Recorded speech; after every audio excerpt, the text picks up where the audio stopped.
సహోదరి సహోదరులందరికీ కూడా మన ప్రభు అయినటువంటి యేసుక్రీస్తు నామంలో వందనాలండి. ఈరోజు మనం మాట్లాడుకోబోయేటువంటి వాక్యాంశము పరిశుద్ధాత్మ వరములు. పరిశుద్ధాత్మ వరములు ఈ రోజుల్లో మరి పనిచేస్తున్నాయా సంఘాల్లో? ఆదిమ సంఘంలో అయితే దేవుడు అనేకమైనటువంటి అద్భుతాల ద్వారా, ఆశ్చర్యకార్యాల ద్వారా ఆ రోజు ప్రథమ సంఘాన్ని నడిపించడం జరిగింది. మరి అదే పరిశుద్ధాత్మ వరాలు, అద్భుత కార్యాలు జరగడానికి, ఆశ్చర్యకార్యాలు జరగడానికి ఈరోజు ఎంతవరకు అవకాశం ఉంది? నిజంగా అలాంటి ఆశ్చర్యకార్యాలు, అద్భుత కార్యాలు జరుగుతున్నాయా? జరిగితే అవి ఎంతవరకు నిజమైనటువంటి కార్యాలు అనేటువంటి విషయాలను గురించి ఈరోజు మనం మాట్లాడుకునేటువంటి ప్రయత్నం చేద్దాం. Welcome to true Bible voice in Telugu. దేవుడు పనిచేసేటువంటి విధానము అనాది కాలం నుంచి కూడా, అంటే అపోస్తల కార్యం 2వ అధ్యాయంలో మేడగదిలో ఉన్నటువంటి శిష్యుల మీదికి పరిశుద్ధాత్మ దిగి వచ్చినప్పుడు కాదు, కానీ సృష్టి ఆరంభం నుంచి కూడా దేవుడు ఒక ప్రణాళిక ప్రకారము ఆయన పని అనేటువంటిది చేసుకుంటూ వస్తున్నాడు అనేది మనము బైబిల్ గ్రంథాన్ని పరిశీలించి చదవడం ద్వారా తెలుసుకోగలం. దేవుడు ఏదైతే సంకల్పించాడో, దేవుని దగ్గర ఏదైతే ప్రణాళిక ఉందో, ఆ ప్రణాళిక ప్రకారము దేవుని ఆలోచనలు, ఆయన యొక్క ఉద్దేశాలు అవన్నీ కూడా నిరాటంకంగా దేవుడు పని చేసుకుంటూ వస్తున్నాడు ఆ రోజు నుంచి ఈ రోజు వరకు కూడా. అయితే దేవుని ఉద్దేశానుసారం జరుగుతున్నటువంటి ఆయన యొక్క పని అనేటువంటిది, అది జరిగేటువంటి పద్ధతి, దేవుడు పనిచేసేటువంటి విధానం ఎలా ఉంటుంది అని అంటే, ఆయన నామానికి కీర్తి కలిగే విధంగా, ఆయనకు ఘనత కలిగేటువంటి విధంగా దేవుని యొక్క పని అంతా కూడా జరుగుతూ ఉండాలి. ఆ రకంగానే జరగాలనేటువంటిది దేవుని యొక్క చిత్తము. అంతేగాని దేవుని యొక్క పని జరుగుతుంది అని అంటే అది ఆయన నామానికి దూషణ కలిగించే విధంగానో, అవమానకరంగానో, అల్లరితో కూడినటువంటి ఆటపాటలుగానో దేవుని యొక్క పని ఎంత మాత్రం కూడా జరగదు. అలాగా జరగకూడదు. కాబట్టి దేవుని ఉద్దేశానుసారం జరుగుతున్నటువంటి యొక్క పని ఏదైతే ఉన్నదో, దేవుని ప్రణాళిక ఏదైతే ఉందో, అది జరిగేటువంటి విధానం ఎలా ఉంటుంది అని అంటే, ఆయన నామానికి ఘనత కలిగే విధంగా, దేవునికి గొప్పతనం వచ్చేటువంటి విధంగా, దేవుని నామము కీర్తించబడేటువంటి విధంగా ఉంటుంది. కానీ అల్లరితో కూడినటువంటి ఆటపాటలుగాను, లేకపోతే ఆయన నామానికి దూషణ కలిగించే విధంగాను, ఎగతాళి చేసేటువంటి విధంగాను దేవుని పని ఎంత మాత్రం కూడా జరగకూడదు. అలాగ జరిగించకూడదు. ఎవడైనా సరే దేవుని నామాన్ని వ్యర్థంగా దూషిస్తే వాని మీదకి శాపం అనేటువంటిది వస్తుందని చెప్పి దేవుని వాక్యం మాట్లాడుతుంది. ఆ విషయం మనందరికీ కూడా బాగా తెలుసు. అసలు దేవుడు మనల్ని సృష్టించినప్పుడు, అంటే దేవుడు మనుషులను సృజించినటువంటి కారణమే ఆయనకు కీర్తి కలగాలని. ఆయన చేసినటువంటి యొక్క నరుని యొక్క నిర్మాణం అనేటువంటిది, మనిషిని సృష్టించినటువంటి దేవుని యొక్క ఉద్దేశం ఏమై ఉంది అని అంటే, ఆయనకు మహిమ కలిగే విధంగా దేవుడు మనుషులను తయారు చేశాడు. చాలా మందికి ఈరోజు ఆ విషయం తెలియదు. మనుషుల్ని ఎందుకు దేవుడు తయారు చేశాడని అంటే, ఏదో దేవుడు మనుషుల్ని తయారు చేశాడు, పుట్టాము, పెరిగాము, తింటున్నాము, ఒక రోజు అయిపోయిన తర్వాత చనిపోతున్నాము, అంతే తప్పించి మనిషి యొక్క నిర్మాణం వెనుక దేవుడు నరులను ఎందుకు తయారు చేశాడు అనేటువంటి విషయం మీద ఈరోజు చాలా మందికి అవగాహన లేదు. యెషయా గ్రంథము 43వ అధ్యాయము 7వ వచనాన్ని చూద్దాం ఒకసారి. ఇక్కడ ఏమంటాడనంటే, నా మహిమ నిమిత్తము నేను సృజించిన వారిని, నా నామం పెట్టబడిన వారిని అందరినీ తెప్పించుము. దేవుడు ఎందుకు సృష్టించాడంట మనుషులను అంటే, ఆయన మహిమ నిమిత్తము దేవుడు తయారు చేసుకున్నాడు మనుషుల్ని. ఆయన నామానికి కీర్తి కలగజేసుకోవాలనేటువంటి ఉద్దేశము ఉంది దేవుడు నరులను తయారు చేయడంలో. ఇప్పుడు మనం మాట్లాడుకోబోయేటువంటి విషయం ఏమనుకున్నాము? పరిశుద్ధాత్మ వరములు అనేటువంటివి ఈ రోజుల్లో పనిచేస్తున్నాయా లేదా? అసలు అలాంటి అద్భుత కార్యాలు, ఆశ్చర్య కార్యాలు, సూచక క్రియలు జరిగేటువంటి అవకాశము ఈ రోజు మనం ఉన్నటువంటి దినాల్లో ఉందా లేదా అనేటువంటిది. ఈ రోజుల్లో మేము అద్భుత కార్యాలు చేస్తున్నాము, ఆశ్చర్య కార్యాలు చేస్తున్నాము, స్వస్థత కూటాలు పెట్టుకుంటున్నాము, అనేక మందిని స్వస్థపరిచేస్తున్నాము, అద్భుతమైనటువంటి దేవుని పరిశుద్ధాత్మ శక్తి వలన అనేటువంటి వీళ్ళు చేసేటువంటి పని ఎలా ఉంది అని అంటే, ముందు మనము వాక్య ప్రారంభంలో ప్రస్తావించుకున్నట్లుగా దేవుని యొక్క నామం దూషించబడేటువంటి విధంగా ఉంది లోకం ముందు. అన్యజనుల ముందు దేవుని నామానికి దూషణ కలుగుతుంది, హేళన చేస్తున్నారు దేవుని యొక్క నామాన్ని. మేము అద్భుత కార్యాలు, ఆశ్చర్య కార్యాలు చేస్తున్నామని చెప్పి స్టేజ్ల మీద ఊగిపోయి మరి ఆ రకమైనటువంటి అల్లరి అనేటువంటిది సృష్టింపబడుతుంది. వాళ్ళకి గొప్పతనం కలిగించుకునేటువంటి విధంగా ఈ యొక్క పరిశుద్ధాత్మ వరాలు మాకు దేవుడు ఇచ్చాడని చెప్పుకునేటువంటి సేవకులు ఈరోజు చేస్తున్నటువంటి పనులన్నీ కూడా, మేము అద్భుత కార్యాలు చేసేటువంటి స్వస్థత వరాలు, లేకపోతే పరిశుద్ధాత్మ వరాలు కలిగి ఉన్నామని వీళ్ళు చేసేటువంటి సేవ ఎలా ఉందనంటే, వీళ్ళు చేసేటువంటి పని ఎలా ఉందనంటే, దేవుని నామాన్ని లోకం ముందు, అన్యజనుల ముందు దూషిస్తున్నారు. ఒక విధంగా చెప్పాలనంటే అది కూడా వీళ్ళు చేసేటువంటి ఆ యొక్క అద్భుత కార్యాలు, ఆశ్చర్య కార్యాలు జరగకపోగా దాని వలన చెడు ప్రభావం అనేటువంటిది క్రైస్తవ్యం మీద చాలా ఎక్కువ స్థాయిలో పడుతుందనేటువంటి విషయాన్ని వాళ్ళు గమనించలేకపోతున్నారు. దేవుని ఎడల భయభక్తులు కలిగి ఉండి వాక్యాన్ని పరిశీలించి దేవుని చిత్తాన్ని గ్రహించి యేసుక్రీస్తుని ఎదుర్కోవడానికి సిద్ధపడేటువంటి నమ్మకమైనటువంటి విశ్వాస అయినటువంటి ప్రతి ఒక్కరూ కూడా ఈ విషయాన్ని చాలా జాగ్రత్తగా గమనించాలి. కేవలం డబ్బులు సంపాదించుకోవడమే ముఖ్య ఉద్దేశంతో పెద్ద పెద్ద మీటింగులు పెట్టి ఆ స్టేజ్ల మీదకి ఎవరో కొంతమందిని తీసుకొని వచ్చి ముందే మాట్లాడి పెట్టుకున్నటువంటి వ్యక్తులని వాళ్ళ మీద చెయ్యి ఉంచి నువ్వు స్వస్థపరచబడ్డావు అని చెప్పేసి, అబ్బా ఎంత గొప్ప పరిశుద్ధాత్మ కార్యం జరిగిపోయింది అని చెప్పేసి చేస్తున్నటువంటి పరిస్థితి ఈరోజు మనం టీవీల్లో చూస్తున్నాము, బయట వింటున్నాము. సువార్త కూటాలు, స్వస్థత కార్యాల పేర్లతో జరుగుతున్నటువంటి యొక్క దందా మాత్రమే ఇది. ఒక పెద్ద నాటక ప్రదర్శనగా మార్చేశారు ఈరోజు సువార్త ప్రకటన అనేటువంటిది. ఈ యొక్క పరిశుద్ధాత్మ వరాలు మాకు ఇచ్చాడు దేవుడు అని చెప్పి. ఈ యొక్క అద్భుత కార్యాలు, ఆశ్చర్య కార్యాలు అనేటువంటివి బైబిల్లో ఉన్నాయి. పాత నిబంధన కాలంలో మనం గమనించినట్లయితే మోషే ద్వారా దేవుడు అనేకమైనటువంటి అద్భుత కార్యాలు చేశాడు. ఆ తర్వాత మనం గమనించినట్లయితే ఏలియా ద్వారా అనేకమైనటువంటి అద్భుత కార్యాలు చేశాడు. ఎలీషా ద్వారా అనేకమైనటువంటి సూచక క్రియలు జరిగినాయి. దానియేలు కాలంలో జరిగినాయి. వాటన్నింటినీ మనము పరిశీలన చేసినట్లయితే, జాగ్రత్తగా గమనించినట్లయితే దేవుని యొక్క చిత్తము నెరవేరడానికి, దేవుని యొక్క ఉద్దేశం అనేటువంటిది లోకంలో నెరవేరడానికి అని చెప్పి ఒక నిర్దిష్టమైనటువంటి ప్రణాళిక అనేటువంటిది, దేవుని యొక్క చిత్తం అనేటువంటిది ఉంది ప్రతి ఒక్క అద్భుత కార్యం వెనక కూడా. ఏదో ఊరికేనే నువ్వు స్వస్థపరచబడ్డావు పో, లేకపోతే ఒక అద్భుత కార్యం అనేటువంటిది జరిగిపోయింది, ఒక ప్రదర్శనలాగా జరగలేదు. కానీ బైబిల్లో జరిగినటువంటి ప్రతి ఒక్క అద్భుత కార్యము, ఆశ్చర్య కార్యం ఏదైనా జరిగిందని అంటే అది జరిగించడానికి దేవునికి ఒక ప్రత్యేకమైనటువంటి కారణం ఉన్నది. ఆ ఉద్దేశం నెరవేరాలనేటువంటి దానితో అక్కడ ఆ అద్భుత కార్యం అనేటువంటిది జరిగినట్టుగా మనం గుర్తిస్తాం.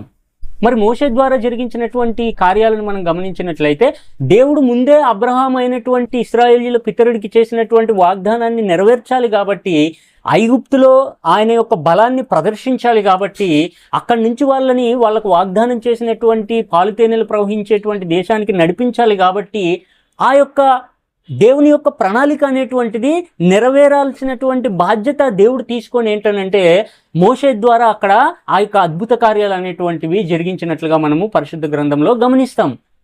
మోషే ఏం చేశాడు? అక్కడ ఉన్నటువంటి ఆ యొక్క నది నీళ్ళన్నింటినీ కూడా రక్తంగా మార్చేశాడు కదా. ఆ విషయాలన్నీ కూడా మనం చిన్నప్పటి నుంచి చదువుకుంటూనే ఉన్నాం. మాకు దేవుడు పరిశుద్ధాత్మ వరాన్ని ఇచ్చాడు అని చెప్పుకునేటువంటి ఈ యొక్క సేవకులు, ఈ యొక్క స్టేజ్ల మీద అద్భుత కార్యాలు చేసేటువంటి వాళ్ళని మనండి ఒక అద్భుత కార్యాన్ని చేసి చూపించమనండి. లోకం అంతటి ముందు ఏ గోదావరి నీళ్లను, కృష్ణా నీళ్లను రక్తంగా మార్చమనండి మోషే చేసినట్లుగా. ఏది చెయ్యమని చెప్పండి. 1,00,000 మందితో, 1,000 మందితో మీటింగ్లు పెట్టి మరి స్వస్థత వరాలు మాకున్నాయి, పరిశుద్ధాత్మ వరాలు ఈ రోజుల్లో కూడా పనిచేస్తున్నాయి అని చెప్పుకునేటువంటి వాళ్ళని ఏ బంగాళాఖాతాలను 2 ముక్కలు చేయమని చెప్పండి.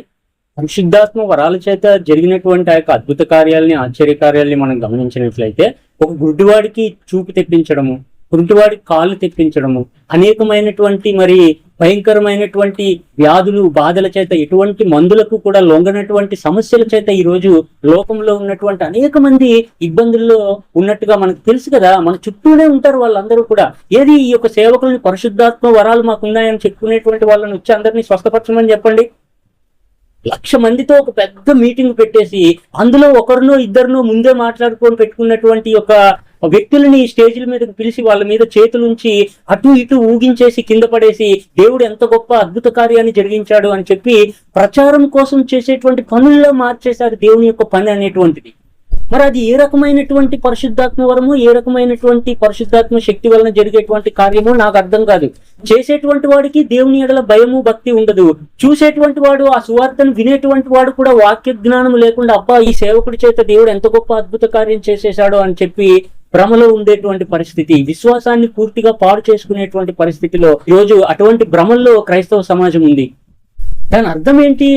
ఇలాంటి పేర్లతో అద్భుత కార్యాలు, ఆశ్చర్య కార్యాలు చేస్తున్నామని చెప్పేటువంటి వాళ్ళని ఏమనాలి అని అంటే అదంతా మోసము, అదంతా దగ, దేవుని ప్రజలని మోసం చేయడము, స్వయంగా దేవుణ్ణే అబద్ధికునిగా మార్చేసి దేవుని పనిని, దేవుని యొక్క నామాన్ని అన్ని జనుల ముందు, లోకం ముందు దూషణ పాలు చేసేటువంటి పరిస్థితి కాకపోతే మరి ఇంకేమనాలి?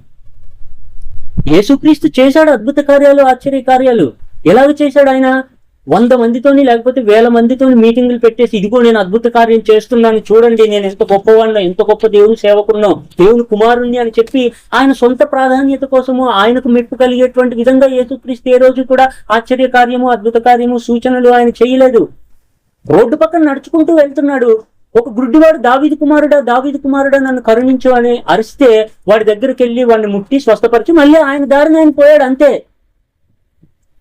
పేతురు, యోహానులు కూడా అద్భుత కార్యాలు చేశారు కదా, ఒక ప్రదర్శనగా చేయలేదు దేవుని యొక్క అద్భుత కార్యాలు అనేటువంటివి. ఆ శృంగారం అనేటువంటి దేవాలయంలోనికి ప్రార్థన టైం అయినప్పుడు వెళ్తున్నారు వాళ్ళు. ఆ మెట్ల దగ్గర ఒకడు అడుక్కుంటున్నాడు, బిచ్చమెత్తుకునేటువంటి వాడు ఉన్నాడు.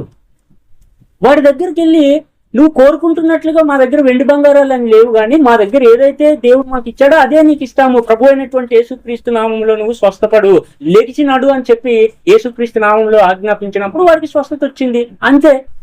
నిస్వార్థంగా, ఏ రకమైనటువంటి లాభాపేక్ష కూడా లేకుండా, కేవలము వాక్యం అనేటువంటి దాని ఎడల ప్రజల్లో నమ్మకం కలిగించి విశ్వాస మార్గాన్ని వారికి ప్రచురం చేసి సువార్త ప్రకటించాలనేటువంటి ఉద్దేశంతో మాత్రమే యేసుక్రీస్తు గాని, ఆ తర్వాత జరిగించినటువంటి అపోస్తులు గాని అటువంటి అద్భుత కార్యాలు పరిశుద్ధాత్మ శక్తి వలన చేశారు. కానీ ఈ రోజు జరుగుతున్నటువంటి విధానంలో అయితే మాత్రము ఎంత మాత్రం కూడా కాదు. ప్రశ్న ఏంటంటే, ఆదిమ కాలంలో యేసుక్రీస్తు లేకపోతే ఆ తర్వాత అపోస్తులు చేసినటువంటి అద్భుత కార్యాలు, ఆశ్చర్య కార్యాలు ఏవైతే ఉన్నాయో అవి ఈ రోజు జరుగుతాయా? అలాగా బహిరంగంగా ప్రజల మధ్యకు వచ్చి అలాంటి స్వస్థతలు కానివ్వండి, మరి ఏ రకమైనటువంటి అద్భుత కార్యాలు, సూచనలు, ఆశ్చర్య కార్యాలు జరిగేటువంటి అవకాశం ఉందా? ఉంటే ఎలాగ జరుగుతాయి? ఒకవేళ జరగవు అని అంటే ఏ కారణం చేత జరగవు అనేటువంటి విషయాల్ని మనము తెలుసుకునే ప్రయత్నం చేద్దాం. ఒక వ్యక్తి రక్షణ పొందాలి అని అంటే, లేకపోతే ఈ రక్షణ మార్గాన్ని గురించి, దానికి మూలమైనటువంటి విశ్వాస మార్గాన్ని గురించి దేవుని వాక్యము ఏం బోధిస్తుంది అనేటువంటి విషయము ముందు మనకి తెలిసి ఉండాలి. ఆ తరువాత ఆ మార్గాన్ని వెంబడించేటువంటి ప్రయత్నం మనము చేయాలి. ఏం చెప్తుంది దేవుని యొక్క వాక్య భాగము? ఒక వ్యక్తి రక్షింపబడాలి అని అంటే మనందరికీ తెలిసినటువంటి విషయమే కదా. యోహాను సువార్త 17వ అధ్యాయము 3వ వచనంలో, అద్వితీయ సత్య దేవుడు అయిన నిన్నును నీవు పంపినటువంటి యేసుక్రీస్తును ఎరుగుటయే నిత్య జీవము. అంటే రక్షణకు మూలాధారం ఏంటి అని అంటే, అద్వితీయ సత్యదేవుడు అయినటువంటి వాడి ఎడల నీకు జ్ఞానం కలిగి ఉండాలి. ఆయన తన ప్రణాళిక ప్రకారం ఈ లోకానికి పంపించినటువంటి ఆయన కుమారుడైనటువంటి యేసుక్రీస్తుకి సంబంధించినటువంటి జ్ఞానము నువ్వు ఎరిగిన వాడివై ఉండాలి. ఈ రెండిటిని సంపాదించుకునేటువంటి క్రమంలో నీకు విశ్వాసం అనేటువంటిది, నిరీక్షణ అనేటువంటిది, దేవుని మార్గంలో నడిచేటువంటి విషయాలు, ఆయన ఎందుకు భయభక్తులు చూపించేటువంటి విషయాలు, ఆయనకి ఎందుకు మనం కృతజ్ఞతాపూర్వకంగా ఉండి ఆయనను ఆరాధించాలనేటువంటి విషయాలన్నీ కూడా ఒకదాని వెంబడి ఒకటి నీకు అలవాటు అవుతాయి. విశ్వాసం అనేటువంటిది క్రమక్రమంగా నువ్వు అభివృద్ధి పొంది ఆ విశ్వాస మార్గంలో రక్షణ అనేటువంటి దానికి అర్హత సంపాదించుకుంటావు. 1 తిమోతి పత్రిక 2వ అధ్యాయం 4వ వచనంలో ఈ విషయాలను గురించి దేవుని వాక్యం ఏం మాట్లాడుతుందో చూద్దాం. ఆయన మనుష్యులందరూ రక్షణ పొంది సత్యమును గూర్చిన అనుభవ జ్ఞానము గలవారై ఉండవలనని ఇచ్చయించుచున్నాడు. ఒక మనిషి రక్షణ పొందాలి అని అంటే దేవుడు ఎవరిని కూడా వెలివేయడం లేదు ఇక్కడ. దేవుడు ఎవరిని కూడా అన్యులుగా ఎంచడం లేదు ఇక్కడ. మనుషులందరి ఎడల ఆయన కరుణ చూపించేటువంటి వాడు. 3వ అధ్యాయం 16వ వచనం మనకు తెలుసు కదా, యోహాను సువార్త. దేవుడు లోకాన్ని ఎంతో ప్రేమించి అందరూ రక్షణ పొందాలనేటువంటి ప్రణాళిక కలిగిన వాడై, విశ్వసించేటువంటి ప్రతివాడు కూడా రక్షణలోకి రావాలని చెప్పేటువంటి దేవుని ఉద్దేశం ప్రకారము అది నెరవేరాలనేటువంటి ఉద్దేశంతోనే ఆయన కుమారుడైనటువంటి యేసుక్రీస్తుని లోకంలోకి పంపించడము జరిగింది. ఈ జ్ఞానము ప్రతి ఒక్కడికి కూడా ఉండాలని దేవుడి యొక్క ఉద్దేశము. ఇక్కడ ఏం చెప్తున్నాడనంటే చూడండి, మనుషులందరూ రక్షణ పొంది సత్యమును గూర్చిన అనుభవ జ్ఞానము గలవారే ఉండవలనని ఇచ్చాడు దేవుడు. దేవుని యొక్క సంకల్పం అది, దేవుని యొక్క ఆశ అది. మనుషులందరూ కూడా సత్యాన్ని గురించినటువంటి జ్ఞానము కలిగి ఉండాలి. ఏంటా సత్యము అని అంటే యేసుక్రీస్తు సమాధానం చెప్పాడు, నేనే సత్యాన్ని, నేనే మార్గాన్ని, నేనే జీవాన్ని అని అంటే, ఇంతకు ముందు మనం చదువుకున్నట్లుగా యోహాను సువార్తలో ఏమని చదువుకున్నాము? అద్వితీయ సత్యదేవుడు అయినటువంటి నిన్నును నీవు పంపినటువంటి యేసుక్రీస్తుని ఎరుగుటయే నిత్య జీవమైన, విశ్వాసమైన దేవుని రాజ్యంలో ప్రవేశించడానికి ఉన్నటువంటి ఏకైకమైనటువంటి మార్గము అదే. అంతేగాని అద్భుత కార్యాలు, ఆశ్చర్య కార్యాలు, లేకపోతే ఇంకేదో స్వస్థత సంబంధమైనటువంటి విషయాలు, మరింకేదో పెద్ద సూచనలు కనబడితేనే మనిషి రక్షింపబడతాడు, ఈ యొక్క వరాలు లేకపోతే రక్షణ లేదు, వరాలు పొందితేనే ఈ యొక్క రక్షణ అనేటువంటిది ఉన్నది అనేటువంటిది బైబిల్ సంబంధమైనటువంటి దేవుని ఉద్దేశానుసారమైనటువంటి నడిపింపు ఎంత మాత్రం కూడా కాదు. ఇక్కడ తిమోతికి పౌలు రాస్తూ ఏం చెప్తున్నాడనంటే, సత్యాన్ని గురించినటువంటి జ్ఞానం ప్రతి ఒక్కరూ కలిగి ఉండాలి, దాన్ని బట్టి రక్షింపబడాలనేటువంటిది దేవుని యొక్క ఉద్దేశము. దీనికి అనేకమైనటువంటి ఉదాహరణలు మనకు పరిశుద్ధ గ్రంథంలో కనబడతాయి. ఏం చేశాడు దేవుడు? 10 తెగుళ్లు రప్పించాడు ఐగుప్తీయుల మీదకి. ఇశ్రాయేలీయులను మాత్రము సురక్షితమైనటువంటి ప్రదేశాల్లో ఉంచాడు. వాళ్ళకి ఏ తెగులు కూడా రానివ్వలేదు. దేవుడు మహా అద్భుతమైనటువంటి కార్యాలు అవన్నీ కూడా. ఎర్ర సముద్రాన్ని 2గా చీల్చి 2 పాయలు చేసి ఆ మధ్యలో నుంచి ఆరిన నేలలో దేవుడు ఆయన ప్రజలను నడిపించుకొచ్చాడు. అయితే ఆ వెంటనే ఏం జరిగింది? అబ్బా, దేవుడు సముద్రాన్ని చీల్చి మమ్మల్ని రక్షించేశాడని చెప్పి వాళ్ళకి విశ్వాసం వచ్చిందా? సముద్రాన్ని దాటి యువతలకు వచ్చి కొంతసేపు అయ్యిందో లేదో మోషే మీద తిరుగుబాటు, దేవుని మీద తిరుగుబాటు, దేవుని మీద సనగడము, మోషే మీద సనగడము. ఏమైపోయింది? అంతకు ముందు జరిగినటువంటి అద్భుత కార్యాలు, ఐగుప్తు దేశంలో జరిగినటువంటి ఆ యొక్క అద్భుత కార్యాలన్నీ కూడా నువ్వు నమ్మి విశ్వాసం ఉంచడానికి అవి ఎంత మాత్రం కూడా పనికిరావు. నిన్ను రక్షణలోకి నడిపించడానికి ఎంత మాత్రం కూడా అద్భుత కార్యాలు, ఆశ్చర్య కార్యాలు, ముఖ్యంగా ఈ రోజుల్లో జరుగుతున్నటువంటి నడిపింపులు, ఈ రోజుల్లో అద్భుత కార్యాలు, ఆశ్చర్య కార్యాలు, స్వస్థత వరాలు అని చెప్పి జరుగుతున్నటువంటి ఈ నడిపింపుల గురించి మనం మాట్లాడుకుంటున్నాం. అప్పుడు జరిగినాయి అని అంటే దానికి ఒక ప్రణాళిక, ఒక ఉద్దేశ ప్రకారం దేవుడు జరిగించాడు వాటిని. అవి అంత ప్రాధాన్యమైనటువంటివి కావు అని చెప్పడానికి ఉదాహరణలు మాట్లాడుకుంటున్నాం బైబిల్ గ్రంథంలో నుంచి. సరే, సముద్రాన్ని దాటి వచ్చారు, వాళ్ళకి ఏదో ఇబ్బంది కలిగింది, తిరుగుబాటు చేశారు. కొంత దూరం ప్రయాణం చేయగానే మరలా దేవుడు ఏం చేశాడనంటే వాళ్ళకి నీళ్లు లేనటువంటి పరిస్థితుల్లో బండను చీల్చి బండలో నుంచి మధురమైనటువంటి నీటిని రప్పించి వాళ్ళ దాహం తీర్చాడు దేవుడు. ఇంకొంత దూరం ప్రయాణం చేసి ఇంకొంత సమయం గడవగానే మళ్ళీ దేవుని మీద తిరుగుబాటు, మళ్ళీ మోషే మీద తిరుగుబాటు, అంటే దేవుని సేవకం మీద తిరుగుబాటు. అంటే సముద్రం పోయింది, 10 తెగుళ్ళు పోయాయి, లేకపోతే బండ నుంచి నీళ్లు పోయాయి, ఆకాశం నుంచి కురిసినటువంటి మన్నా పోయింది. ఇవన్నీ మహాద్భుతమైనటువంటి కార్యాలు కావా? ఈ రోజుల్లో వదిలేయండి. ఈ రోజుల్లో అటువంటి కార్యాలను గురించి మనము ఎక్స్పెక్ట్ చేయడం కూడా చాలా ఎక్కువైనటువంటి విషయం. అది వీళ్ళు చేస్తున్నామని చెప్పేటువంటి పరిశుద్ధాత్మ వరాలని చెప్పేసి టక్కుటమారు విద్యల గురించి మాట్లాడుకుంటున్నాం మనం. మోషే చేసినటువంటి అద్భుత కార్యాలను వాటిని పక్కన పెట్టండి. ఒక మోషే చేత చేయబడినటువంటి అద్భుత కార్యాలు మాత్రమే కాదు, కానీ బైబిల్లో జరిగినటువంటి ఏ అద్భుత కార్యం అయినా సరే, ఏ ఆశ్చర్య కార్యం అయినా సరే రక్షణ మార్గాన్ని వెల్లడిపరచడానికి ఉపయోగించబడ్డాయి ఆ యొక్క శక్తులన్నీ కూడా.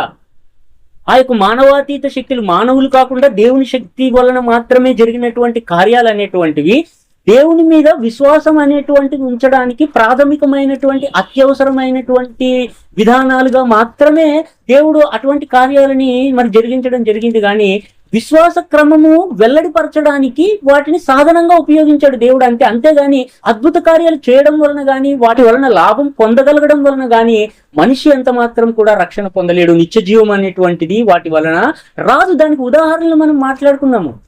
రక్షణ అనేటువంటిది, రక్షణ ప్రణాళిక అనేటువంటిది, ఆ రక్షణ మార్గంలో ప్రవేశించడం అనేటువంటిది కేవలం విశ్వాస క్రమాన్ని బట్టి మాత్రమే, కేవలం విశ్వాస క్రమాన్ని బట్టి మాత్రమే, విశ్వాస ప్రమాణాన్ని బట్టి మాత్రమే నిర్ధారించబడుతుంది నువ్వు నీతిమంతుడుగా కాదా అనేటువంటి విషయాన్ని బట్టి. కానీ మరి ఏ ఇతరమైనటువంటి అద్భుత కార్యాలు, ఆశ్చర్య కార్యాల వలన ఎంత మాత్రం కూడా రక్షణ అనేటువంటిది బైబిల్లో ఎక్కడా కూడా లేదు.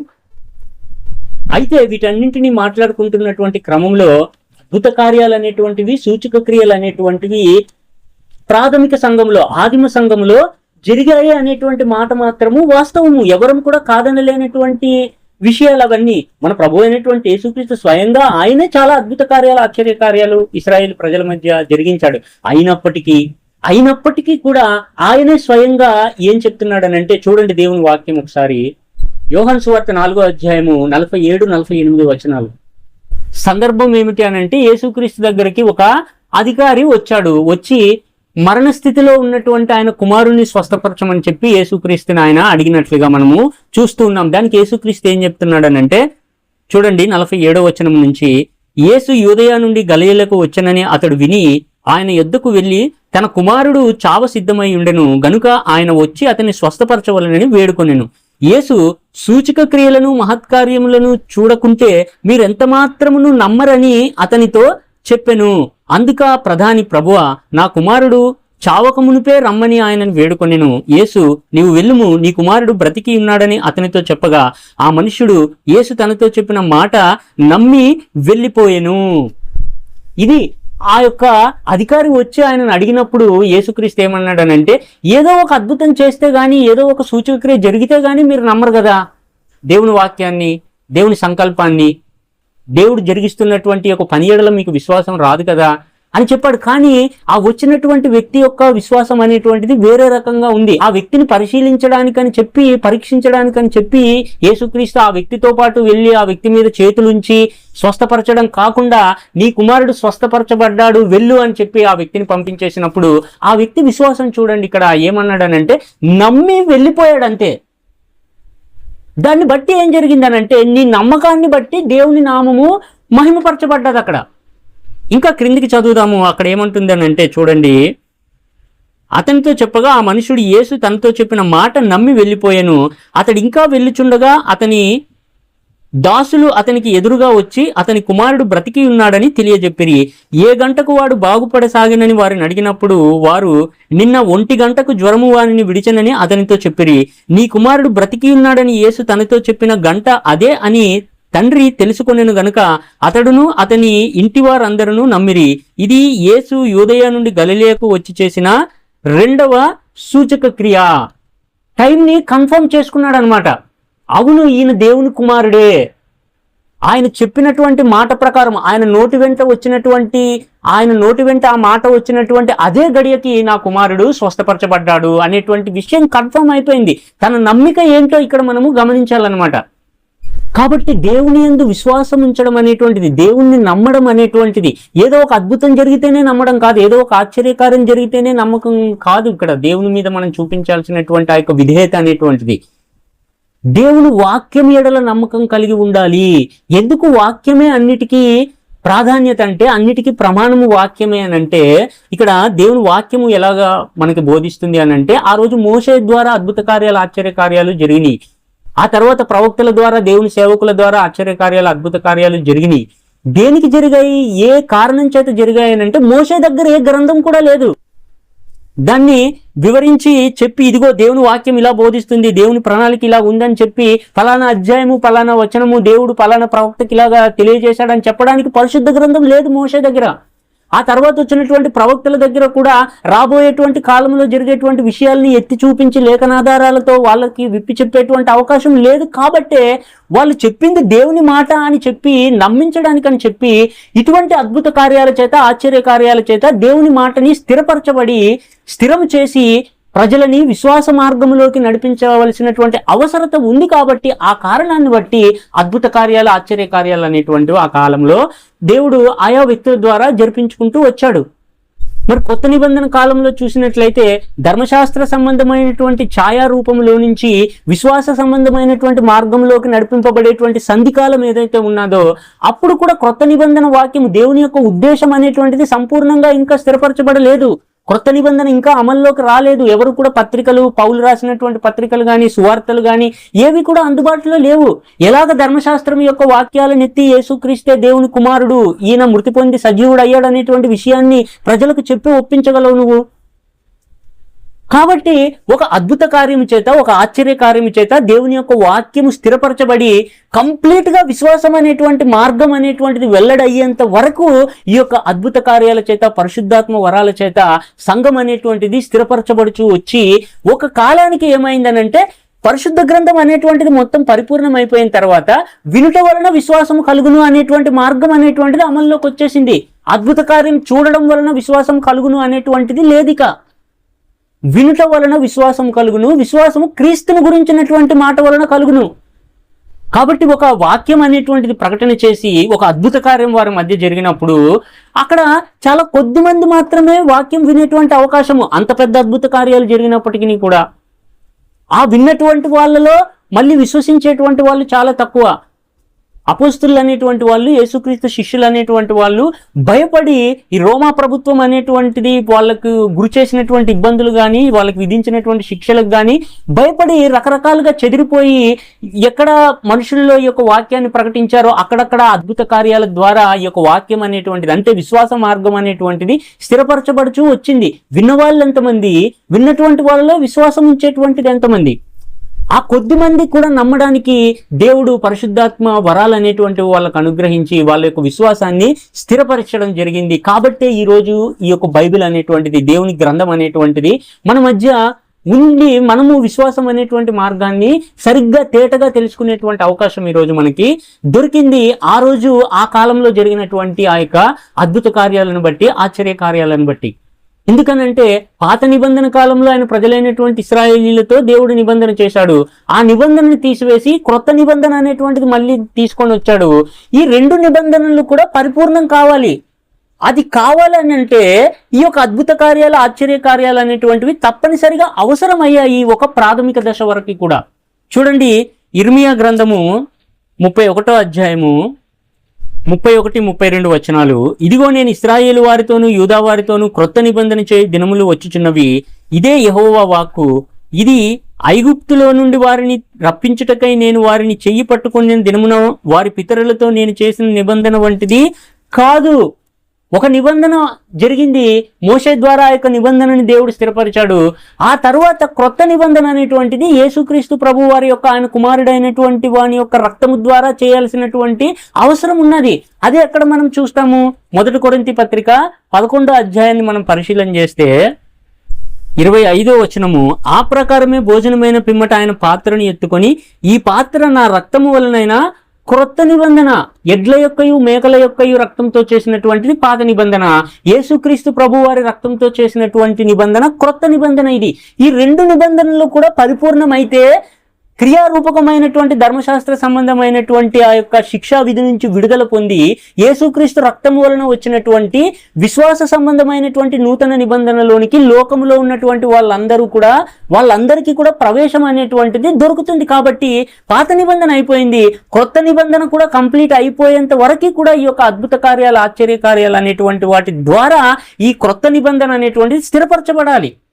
ఆ స్థిరపరచబడేటువంటి క్రమంలోనే ఏం చెప్తాడనంటే మార్కు సువార్త 16వ అధ్యాయము 15 నుంచి కనుక మనం చదివినట్లయితే, మరియు మీరు సర్వలోకమునకు సర్వ సృష్టికి సువార్తను ప్రకటించుడి, నమ్మి బాప్తిస్మం పొందువాడు రక్షింపబడును, నమ్మని వానికి శిక్ష విధింపబడును, నమ్మిన వారి ఎడల ఈ సూచక క్రియలు కనబడును. ఏవనగా నా నామమున దయ్యములను వెళ్ళగొట్టుదురు, కొత్త భాషలు మాట్లాడుదురు, పాములని ఎత్తి పట్టుకొందురు, మరణకరమైనది ఏది త్రాగినను అది వానికి హాని చేయదు, రోగుల మీద చేతులుంచినప్పుడు వారు స్వస్థత పొందుదురని వారితో చెప్పెను. ఎంతవరకు ఇవి అనంటే కింద 20వ వచనాన్ని మనం చూసినట్లయితే, వారు బయలుదేరి వాక్యమంతటా ప్రకటించిరి, ప్రభువు వారికి సహకారుడై ఉండి వెనువెంటనే జరుగుచూ వచ్చిన సూచక క్రియల వలన వాక్యమును స్థిరపరచబడుచుండెను. ఆమేన్. ఇది దేవుని యొక్క ప్రణాళిక. అద్భుత కార్యాలు, ఆశ్చర్య కార్యాలు, పరిశుద్ధాత్మ శక్తి వరాలు అనుగ్రహించడంలో ఏంటనంటే దేవుని వాక్యం అనేటువంటిది, అంటే పాత నిబంధన, క్రొత్త నిబంధన అని చెప్పి మనం మాట్లాడుకున్నాం కదా, ఇవి రెండు కూడా వాక్య రూపంలో స్థిరపరచబడాలి. అందుకని చెప్పి అద్భుత కార్యాలు, ఆశ్చర్య కార్యాలు అనేటువంటి వాటికి దేవుడు అనుమతి ఇచ్చింది పరిశుద్ధాత్మ వరాల రూపంలో. ఈ రోజుకి కూడా అవి అమల్లో ఉన్నాయనంటే, వెళ్ళి దేవుని సేవకునైనా ఒక పాముని ఇలా పట్టుకోమనండి చేత్తోని, అది కరిసినా కూడా మరి ఆ యొక్క సేవకుడు పరిశుద్ధాత్మ వరం కలిగి ఉన్నాడు కాబట్టి ఆ వ్యక్తికి ఏం కాకూడదు. హానికరమైనది ఏది తాగినా తిన్నా వాళ్ళకి ఏమి కాకూడదు. మరి ఏది చేయమని చెప్పండి. ఇది అంతా కూడా దేవుని ప్రణాళిక తెలియకుండా దేవుడు ఎప్పుడు తన చిత్తాన్ని, తన యొక్క ఉద్దేశాన్ని ఏ రూపంలో జరిగించుకుంటూ వస్తున్నాడు అనేటువంటి విషయం తెలియకుండా కేవలం ధనాపేక్ష కలిగినటువంటి వారై, డబ్బుల మీద ఆశ కలిగి, వ్యక్తిగతమైనటువంటి స్థుతి కోసం, వ్యక్తిగతమైనటువంటి ఆ యొక్క ఘనతను కోరుకునేటువంటి వాళ్ళు చేస్తున్నటువంటి ఒక భ్రమపరిచేటువంటి టక్కుటమారు విద్యలు మాత్రమే. పరిశుద్ధాత్మ వరాలు ఎంత మాత్రం కూడా కాదు. దేవుని నామము అలా ప్రకటించబడదండి. దేవుని నామము అల్లరి చేసేటువంటిది కాదు. రోగుల మీద చేతులు ఉంచినప్పుడు వాళ్ళకి స్వస్థత కలిగింది కదా. ఈ రోజుల్లో ఎక్కడ కలుగుతుంది అటువంటి స్వస్థతలు? పుట్టుగుడ్డు వాడిని ఎవడు బాగు చేయగలుగుతున్నాడు ఈ రోజుల్లో? వైద్యానికి లొంగనటువంటి ఆ యొక్క వ్యాధుల నుంచి ఎవడు విడిపించగలుగుతున్నాడు? పరిశుద్ధాత్మ వరాలు ఉన్నాయని చెప్పుకునేటువంటి యొక్క సేవకులు ఎవరైనా కానీ. కాబట్టి పరిశుద్ధాత్మ వరాలు అనేటువంటివి, అద్భుత కార్యాలు, ఆశ్చర్య కార్యాలు అనేటువంటివి ఒక కాలంలో జరిగాయి. విశ్వాస మార్గము వెల్లడైనటువంటి ఈ రోజుల్లో కాదవి. విశ్వాసం వెల్లడి కాక మునుపు ఆ వాక్యాన్ని స్థిరపరచాలని చెప్పేసి మార్కు సువార్త 16-20 వరకు మనం చూసాం కదా. వాక్యము స్థిరపరచబడడానికి అని చెప్పి జరిగినటువంటి పనులవి. ఇప్పుడెందుకు విశ్వాస మార్గం అంతా కూడా నీ ముందు తేట తెల్లంగా ఉన్నప్పుడు సత్యమును గుర్చినటువంటి అనుభవ జ్ఞానం ప్రతి ఒక్కడు కూడా కలిగి ఉండాలి. దానికి ఆశ్చర్య కార్యాలు, అద్భుత కార్యాలతో ఏమాత్రం కూడా పని లేదు. అద్వితీయ సత్యదేవుడు అయిన నిన్నును, నీవు పంపినటువంటి యేసుక్రీస్తును ఎరగాలి. అదే సత్యమును గుర్చినటువంటి జ్ఞానము. అది వాక్యం ద్వారా మాత్రమే కలుగుతుంది. అద్భుత కార్యం ఢామ్ అనేది జరిగితే కలగదు. అది ఒకవేళ కలిగినా అది ఏమవుతుందో ముందు మనం ఇశ్రాయేలీల మధ్య చూసాం కదా. ఎర్ర సముద్రాన్ని చీల్స్తేనే దిక్కులేదు. ఇలాగని చెప్పేసి ఏదో మాయ చేసేస్తే వచ్చేస్తుంది ఆ విశ్వాసము. అసలు విశ్వాసమే లేనప్పుడు అద్భుత కార్యానికి కానీ ఆశ్చర్య కార్యానికి కానీ అది జరిగినా ఏంటి ఉపయోగం? దానివల్ల ఎవరికి లాభము? 1 కొరింథీయులకు రాసిన పత్రిక 12వ అధ్యాయము 8 నుంచి చదువుకుందాం. ఇక్కడ ఏమంటాడనంటే, ఏలయనగా ఒకనికి ఆత్మ మూలముగా బుద్ధివాక్యమును, మరి ఒకనికి ఆ ఆత్మను అనుసరించే జ్ఞానవాక్యమును, మరి ఒకనికి ఆ ఆత్మ వలననే విశ్వాసమును, మరి ఒకనికి ఆ ఆత్మ వలననే స్వస్థపరచు వరములను, మరి ఒకనికి అద్భుత కార్యములు చేయు శక్తియు, మరి ఒకనికి ప్రవచన వరమును, మరి ఒకనికి ఆత్మల వివేచనయు, మరి ఒకనికి నానావిధ భాషలు, మరి ఒకనికి భాషల అర్థము చెప్పు శక్తియు అనుగ్రహింపబడి ఉన్నాయి. అయినను వీటన్నింటినీ ఆ ఆత్మ ఒక్కడే తన చిత్తము చొప్పున ప్రతివానికి ప్రత్యేకముగా పంచి ఇచ్చుచు కార్యసిద్ధి కలుగజేయుచున్నాడు. పరిశుద్ధాత్మ వరాలు అనేటువంటివి ఇవ్వబడినటువంటి విధానం మనం గమనించినట్లయితే కేవలం అద్భుత కార్యాలు ఆశ్చర్య కార్యాలు మాత్రమే కాదు. వాటి వివరాలు మనం పరిశీలన చేసినట్లయితే ఆ ఆత్మ మూలముగానే బుద్ధి కలిగించేటువంటి వాక్యం చెప్పేటువంటి శక్తి కూడా పరిశుద్ధాత్మ వరమే. జ్ఞానానుసారమైనటువంటి వాక్యాన్ని బోధించేటువంటి శక్తి కూడా పరిశుద్ధాత్మ వరమే. విశ్వాసాన్ని పెంపొందించేటువంటి వాక్యం చెప్పడం కూడా పరిశుద్ధాత్మ వరమే. అయితే దయ్యాలను వెళ్ళగొట్టింది కూడా అదే పరిశుద్ధాత్మ శక్తి. అద్భుత కార్యాలు ఆశ్చర్య కార్యాలు స్వస్థతలు చేసింది కూడా అదే పరిశుద్ధాత్మ వరాల వలన వచ్చినటువంటిది. అయితే అవన్నీ కూడా కేవలం కొంత లిమిట్ వరకు మాత్రమే దేవుడు అనుమతించాడు. మరి విశ్వాసం ఉంచుతున్నావా అని అంటే అద్భుత కార్యం కాదా? అది పరిశుద్ధాత్మ వరం కాదా? దేవుని వాక్యం అదే చెప్తుంది. విశ్వాసం కలిగించేటువంటిది కూడా అదే ఆత్మ అనుగ్రహిస్తుంది. అది పరిశుద్ధాత్మ శక్తే. బుద్ధి, నీకు మంచి బుద్ధి కలగాలనంటే అది దేవుని యొక్క వాక్యము ద్వారా కలిగేటువంటి పరిశుద్ధాత్మ శక్తి వలన కలిగేటువంటిదే ఆ విషయం అనేటువంటిది. ఈ విషయాలను చాలా జాగ్రత్తగా గమనించాలి. కేవలము ఒక ప్రచారం కోసం జరిగేటువంటి నలుగురు ముందు ఒక మాయ మంత్రము జరిగితేనే అది పరిశుద్ధాత్మ వరం అనుకోవడము అవివేకం. అది ఆ విషయాన్ని అర్థమయ్యేలాగా మనకి తెలియజెప్పాలని చెప్పేసి దీన్ని అంతటినీ కూడా ఏమన్నాడనంటే ఆ కింద వచనాల్లో మనం పరిశీలన చేస్తే ఎక్కడి నుంచి 13 నుంచి మొత్తం అధ్యాయం అంతా కూడా 13 అధ్యాయాన్ని కూడా మనం చదివినట్లయితే 12-13 అధ్యాయాలు కూడా మనం పరిశీలన చేసి జాగ్రత్తగా గమనిస్తే దీన్ని అంతటినీ కూడా శరీరము అని చెప్పి అన్నాడు అనమాట. దేవుడు ఒక్కొక్కనికి ఒక్కొక్క అద్భుత కార్యము ఒక్కొక్క ఆశ్చర్య కార్యము చేసేటువంటి శక్తిని, కొందరికి విశ్వాసాన్ని స్వస్థ బుద్ధిని అనుగ్రహించేటువంటిది అదే పరిశుద్ధాత్మ శక్తి వలన అనుగ్రహించాడు. అయితే ఇదంతా కూడా శరీరము అని చెప్పి అన్నాడు అక్కడ. 12వ వచనం చదువుతున్నాను చూడండి. ఎలాగూ శరీరము ఏకమై ఉన్నను అనేకమైన అవయవములు కలిగి ఉన్నదో, ఎలాగూ శరీరము యొక్క అవయవములన్నీ అనేకములై ఉన్నను ఒక్క శరీరమై ఉన్నదో, అలాగే క్రీస్తు కూడా ఉన్నాడు. ఇదంతా కూడా ఈ ఆశ్చర్య కార్యాలు చేసేటువంటి శక్తి కానీ అద్భుత కార్యాలు చేసేటువంటి శక్తి కానీ ఇదంతా దేవుని యొక్క ఒక్క ఆత్మను బట్టే కలుగుతున్నది. ఇదంతా కూడా ఒక శరీరము. ఎందుకనంటే ఈ కార్యాలు ఎవరి మధ్య అయితే సంఘం మధ్య ప్రదర్శింపబడుతున్నాయో, ఈ స్వస్థతలు అద్భుత కార్యాలు అనేటువంటి సూచక క్రియలు అనేటువంటివి ఎవరి మధ్య అయితే జరుగుతూ ఉన్నాయో, చేసేటువంటి వాడు కానీ అనుభవిస్తున్నటువంటి వ్యక్తి కానీ మీరందరూ కూడా ఒక శరీరం అని చెప్తున్నాడు అనమాట. కాబట్టి ఈ శరీరాన్ని గురించి మనకు తెలుసు కదా. తల్లి గర్భంలో నుంచి పుట్టినటువంటి శరీరం అనేటువంటిది పుట్టినట్లుగానే అలాగే ఉండదు. ఈ శరీరం అనేటువంటిది అంటే పౌలు యొక్క పరిభాషలో మాట్లాడుకుంటున్నాం మనం. అది దినదినము నెల ఏడాది ఎదుగుతూ ఉంటుంది శరీరం అనేటువంటిది. ఈ లెక్కన అపోస్తలులైనటువంటి వాళ్ళు, అందుకు పూర్వం ఉన్నటువంటి ఇశ్రాయేలు ప్రజలు, అంటే ఐగుప్తు కాలంలో జరిగినటువంటి విషయాలను మనం మాట్లాడుకున్నాం కదా. వాళ్ళు పసిపిల్లలు, వాళ్ళ తర్వాత వచ్చినటువంటి వాళ్ళు వాళ్ళకంటే కాస్త మెరుగైనటువంటి ఎదిగినటువంటి వాళ్ళు. అదే అర్థం వస్తుంది కదా వాక్యానుసారం మనం గమనించుకుంటూ వస్తుంటే. అందుకే దీన్ని శరీరము అని చెప్పి అన్నాడు. శరీరం అనేటువంటిది ఎదిగేటువంటి క్రమంలో ఉంది. ఈ యొక్క అద్భుత కార్యాలు ఆశ్చర్య కార్యాలు ఆదికాండం నుంచి కొత్త నిబంధన ముగింపు వరకు జరిగినటువంటి ఈ యొక్క అద్భుత కార్యాల విషయానికి వస్తే, కాబట్టి ఈ పసిపిల్లలుగా ఉన్నారు కాబట్టి మీరు ఇంకా పాలు తాగేటువంటి వారు, వీళ్ళకి పాలు మాత్రమే పట్టాలి. ఈ అద్భుత కార్యాలు ఆశ్చర్య కార్యాలు అంటే ఏంటనుకుంటున్నారు అర్థము? తేలికైనటువంటి ఆహారం అనమాట. అంటే వెంటనే నమ్మకం అనేటువంటిది కలగడానికి ఒక ఆశ్చర్యకార్యము అద్భుత కార్యం వలన నిజమే ఇది దేవుని వాక్యము ప్రకటించబడుతుంది, దేవుని సువార్తే అని అద్భుత కార్యం వలన ఆశ్చర్యకార్యం వలన ఒక సూచక క్రియల వలన నమ్మేటువంటి విధానం ఎలా ఉంటుందని అంటే, పిల్లోడి స్థితిలో ఉన్నప్పుడు ఇంకా సరిగ్గా జ్ఞానం అనేటువంటిది రానివాడి ఎడల జరిగేటువంటి కార్యాలు ఇవన్నీ కూడా. ఒకసారి నువ్వు పెరిగి అభివృద్ధి పొంది బాగా శరీరం తయారైన తర్వాత, అంటే విశ్వాస క్రమం అనేటువంటిది దేవుని ఉద్దేశానుసారము వెల్లడి అయిపోయిన తర్వాత, విశ్వాస మార్గం ఏర్పాటు అయిపోయిన తర్వాత కేవలం విశ్వాసం మాత్రమే, ఎందుకంటే మొత్తం అంతా సిద్ధపరిచి ఉంచాడు దేవుడు. పాత నిబంధన, కొత్త నిబంధన, ఏ లేఖనం కావాలన్నా దానికి పాత నిబంధన సాక్ష్యం చెప్తూ ఉంది. యేసుక్రీస్తు ద్వారా జరిగినటువంటి ప్రతి విషయం కూడా లేఖనానుసారమే జరిగింది. లేఖనముల ప్రకారం ఆయన వచ్చాడు, లేఖనముల ప్రకారం మృతి పొందాడు, లేఖనాల ప్రకారం 3వ దినం లేచాడని ఈ రోజు పాత నిబంధనని కొత్త నిబంధనని పూర్తిగా కాచి వడబోచి చెప్పి ఒప్పించగలం మనము. అదే నమ్మాం మనము. అద్భుత కార్యం వలన నమ్మామా, ఆశ్చర్య కార్యం వలన నమ్మామా, పరిశుద్ధాత్మ శక్తి మన ముందు ఒక డామ్ అని ఏదైనా కార్యం జరిగితే నమ్మామా. మనము ఎదిగినటువంటి స్థితిలో ఉన్నది ఈరోజు సంఘం అనేటువంటిది, లేఖనాన్ని ఆధారం చేసుకునేటువంటిది. కేవలం లేఖనాన్ని ఆధారం చేసుకునే మన యొక్క విశ్వాసం అనేటువంటిది ఈరోజు ఎదిగినటువంటి వాళ్ళ వలె మనం ఉన్నాము. ఈ రోజు మనకి ఎటువంటి అద్భుత కార్యాలు, ఆశ్చర్య కార్యాలు అవసరం లేవు. అందుకే దేవుడు ఆ పరిశుద్ధాత్మ వరాలు అనేటువంటివి వాక్యం స్థిరపరచబడిన తర్వాత ఇక ఎంత మాత్రం కూడా అనుమతించడానికి వీల్లేదు. లేనట్లయితే ఇంకా పాలు తాగేటువంటి స్థితిలో ఉన్నటువంటి వాళ్ళ వల్లనే ఉంటాం మనము. బలమైనటువంటి ఆహారము ఇప్పుడు మీకు అవసరము అని అంటాడు పౌలు. ఏంటి బలమైనటువంటి ఆహారము? ఆహారం అంటే దేవుని వాక్యమే కదా. ఇప్పుడు వాక్యం ఉన్నది, ఆ రోజు వాక్యం లేదు.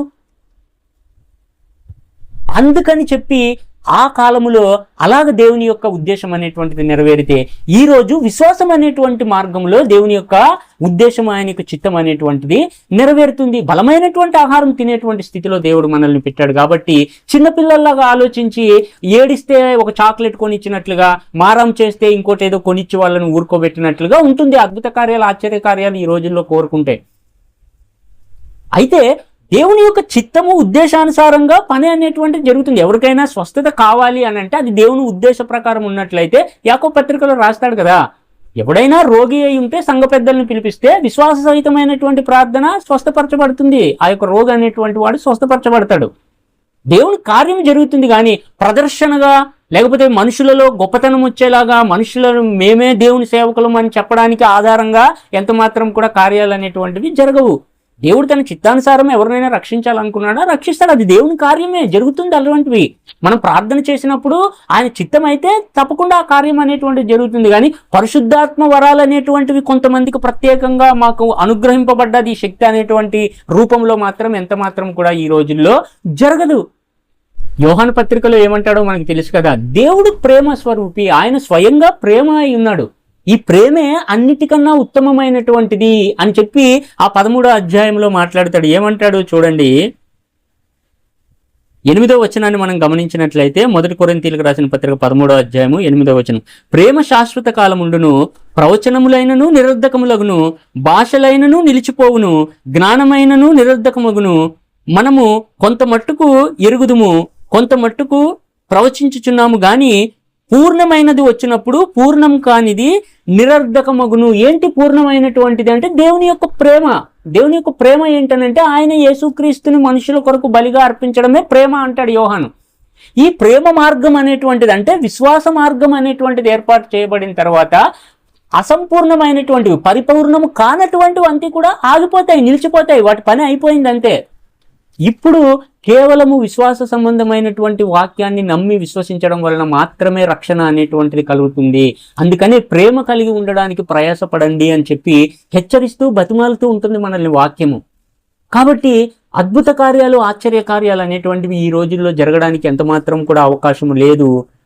అటువంటివి విశ్వాసం అనేటువంటి దాన్ని, విశ్వాస మార్గంలో నిన్ను నడిపించడానికి కానీ, నీతి అనేటువంటిది నిన్ను దేవుని ముందు నీతిమంతుడిగా తీర్చబడి నిలబెట్టడానికి కానీ ఎంత మాత్రం కూడా ఉపయోగకరమైనటువంటివి కావు. దేవుని చిత్తానుసారంగా కొంతకాలం జరిగాయి. పరిపూర్ణమైనటువంటిది ప్రేమ ఎప్పుడైతే, ప్రేమ మార్గం ఎప్పుడైతే వెల్లడైపోయిందో, ఆ మార్గం ఎప్పుడైతే తెరవబడిందో, ఇప్పుడు ఆ ప్రేమ మార్గాన్ని బట్టియే, దేవుని యొక్క విశ్వాస క్రమాన్ని బట్టియే ఈ యొక్క రక్షణ అనేటువంటిది దేవుడు మనలకి అందరికీ కూడా అనుగ్రహిస్తూ ఉన్నాడు. ఈ విషయాల్ని గమనించి ఏది సత్యమో ఏది అసత్యమో, పౌలు మాటల్లో చెప్పాలనంటే ఏవి మాన్యములో ఏవి మాన్యములు కావో మనమే పరిశీలించి వాటిని వెతికి పట్టుకొని నిజమైనటువంటి మార్గంలో ప్రయత్నించాలి. అలాగ దేవుడు మనల్ని కూడా సత్యమైనటువంటి మార్గంలో నడిపించాలని చెప్పి కోరుతూ ఆశిస్తూ ఈ కొద్ది మాటలు నేను ముగిస్తూ ఉన్నాను. అందరికీ కూడా వందనాలు.